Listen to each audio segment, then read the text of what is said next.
આ કોઈને રાખવાના નથી એટલે સમજે વિચારીને રહેજો. ગમે તે હોય, રાજા હોય કે મહારાજા હોય કે મોટો ઠેમ હોય, આ કોઈને રાખવાની મંજૂરી નથી. એને જેમ કરવું એમ કરી લેજો, બાકી આ કોઈને રાખવાના નથી. કોઈ પાવર કરતો હોય ને કે રહેવું છે તો એને દુર્ઘટનામાં ઉપાડવાનો,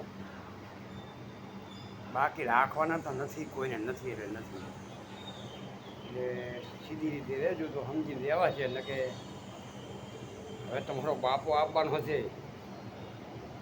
કલકી, એટલે સમજી વિચારીને રહેજો.